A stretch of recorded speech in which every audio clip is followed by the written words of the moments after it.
Nothing will crush a real estate investor's spirit like landlord stress. The difference between being successful and miserable in managing properties is education. Welcome to Landlord University, where landlords learn. Landlord University is recorded from inside the RentPrep office, where Stephen White and Jeff Pearson share the lessons learned from working with some of the most successful landlords. Welcome to Landlord University Night School. I'm Jeff Pearson, and this is my co-host, Stephen White. Hello, Stephen. How are you doing today? Pretty good, Jeff. We're going to be talking about verification phone calls today. It's something that we do here at RentPrep, but we also obviously offer a lot of packages that don't include the verification phone calls because a lot of landlords want to do that themselves. They want to have that control. Don't get me wrong. There's definitely the landlords out there that say, listen, I'll have somebody else do it. That's what you guys do. You have the ability to communicate, correspond. You guys handle that. But then there's obviously the handful of landlords that say, I want to be the one to hear, directly from the landlord's mouth exactly what type of a tenant this person was. So verification phone calls can be tricky. They're not as easy as you would think. So there's a couple of things that we want to dive down and talk about. Great. And I can understand, some people really want to be hands-on, and that whole idea of I want to hear their voice. I want to know what's behind the words that they're saying. And it, for some people, it does make sense. I think for many people, if not most, it really makes sense to have a professional do that for you. But not always the case, because some people, they have that second sense of knowing, this is what they're saying, but I can read between the lines. And I'm sure the professionals get that as well. And I would expect that they're providing that in the reports that they're providing back. But still, sometimes you're going to do it yourself. And so let's dive into what is it really that makes a proper verification phone call. Well, there's two different categories of verification phone calls. One is going to be the really easy one that you always hope you get, and that's usually dealing with a smaller landlord. We've often identified them before as non-professional landlords. So these are people who are normal professional people that have income properties and manage it on the side. They're doing it from their house. Those verification phone calls are usually pretty easy to knock out because they don't require that you're faxing them anything. They a lot of times don't require to see the authorization signature that the tenant has signed giving consent to release the information. Those phone calls are usually really, really candid. They're going to give you this very real story. And usually a lot of times we hear more than what we even want to know. But we're also very candid in our notes and making sure that we're translating what we're hearing exactly onto the report. So the individual landlords, the smaller landlords, smaller businesses, mom and pop businesses, they're all going to be usually a phone call, and it's going to go pretty routine. You're not going to have to send any information to them. You're not going to have to send that authorization signature. And I'll dive deeper into the questions and the content of the phone call, but just to identify the different types. So the next one is going to be dealing with property management companies. Almost always, I'll say 95% of the time, a property management company is not going to release any information about that tenant unless they see that the tenant has provided their authorization signature. So there's some correspondence that has to happen. And so for some landlords, it's nice and easy. For some, it's a pain in the neck. Usually you're faxing stuff over. You're waiting on them to get back to you. A lot of them won't tell you anything over the phone. They want to fill in the blanks. So they'll require that you provide a fill in the blank verification form. And so we'll start there. If you're going to do a fill in the blank style verification form, you want to make sure you're asking all the right questions, obviously. And some of them may not be super obvious to you. And we've talked about this before where a lot of the questions that you're going to be asking are loaded questions. They're questions that you already know the answer to because the tenant has already filled out the rental application and put the answers on the rental application. So a great example would be, how much was the monthly rent? What was your move-in date? So questions like that again, the landlord should, or the tenant should have filled out on the rental application. You should already know it. That way you can cross-reference it and make sure everything's matching up and lining up. That's usually the best way to sniff out somebody that's not being honest with you. Usually with property management companies, you're getting the straight scoop anyway. But So some of the questions you want to have is, are they a current resident? Were they ever evicted? Because remember, you can go through the eviction process, catch up on stuff, and then not have that eviction process finalized and still end up living there. So we see that a lot of times where in property management companies are not afraid to pull the trigger on an eviction. They will evict somebody month after month after month if the person is late, and then they end up catching up 10 days later. It doesn't matter. That eviction has still been filed. So definitely a good question to ask. Have they ever been evicted? Are the rent payments current as of this date? Do they have a good payment history? Were they clean and not destructive? What condition did they leave the property after they left? Have they ever received any noise complaints or neighbor complaints? And again, these are all things that there is no database in the world that can tell you this information. This is only stuff you can get straight from the horse's mouth, so to speak. And then obviously, like I had mentioned, the move-in dates, move-out dates. You want to make sure that all the dates match up, because what you're looking for is gaps. We see it a lot of times where a tenant will have a previous address, and just for easy dates, I'll say the tenant claims that they moved out in January, and then you find out that they actually moved out in November of the year prior. So you wonder, well, where were they for those couple of months? And a lot of times that's where there's an eviction hiding in between there. So you definitely want to make sure you're getting all the answers down. And when you send the form, if you're making a form to send over, if they request that, you got to send the verification signature. So the signature at the end of the application, which we've talked about before, that needs to say somewhere that this person authorizes the release of this information. And that gives employers and property management companies the green light to go ahead and give you the information that you're looking for.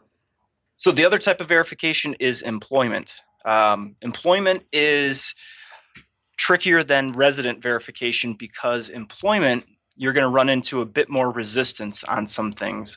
And again, it's hit and miss. Some employers will give you everything, and some employers will give you nothing. And so it's really based on the business. Usually what we see is the larger companies, the large corporations, IBM, Walmart, some of those bigger companies that are around, they're not willing to give you a whole lot of information. They'll usually just verify that the person is employed, and that's it. Stops there. They're not going to give you salary information. They're not going to give you status, whether they're part-time or full-time. They're not going to give you how long that they've been there. So a lot of times we run into landlords who are frustrated because they can't get the information that they're looking for on an employment verification. So in cases like that, there's no better way to verify employment. Obviously, a phone call definitely works if you can get down and get all the information, but you want to follow that up either way with pay stubs. There's no better way to verify what their income is. I mean, obviously somebody can make a pay stub, but if you're making that call to follow up and they say, yes, they're employed there, they can't give you any more information, but you have a pay stub now to verify the information that you're looking for. Now everything matches and everything looks right. So the other thing to consider is very rarely do verifications get completed in one phone call. So a lot of times you're leaving messages.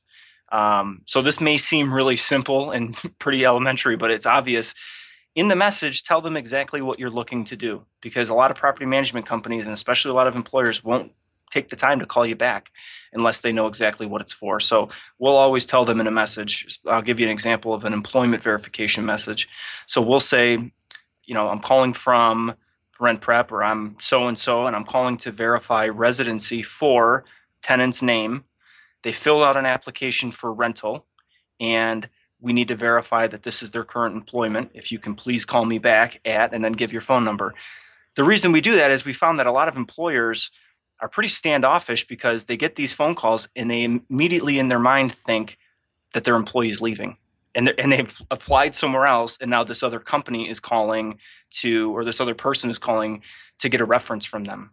And so there's almost immediately a little bit of, they're a little standoffish because they don't want to necessarily give that information up for that reason. But if you let them know it's for a rental, they're usually pretty happy to, if it's a smaller business, to call you back and at least let you know, hey, we can't do it, or send me the information proving that the person signed, or let's just do it right now over the phone. With the Residency verification, same thing. Messages usually are being left. Be very clear in your message why you're calling, and usually they're pretty good at calling, especially property management companies. They'll call you back and tell you what they need, where to fax something to. And landlords usually end up calling us back, and a pretty common question we have is the tenant leaving? So they have received no notice from the tenant that they're leaving yet, and so that's sometimes a big concern for them. But it's also a good indication of what's the tenant's current situation is. Have they given 30 days notice to leave yet? Sometimes the landlords are aware, and a lot of times they're not. So Right. It could be a great indication, the character of the tenant that you're working with here too.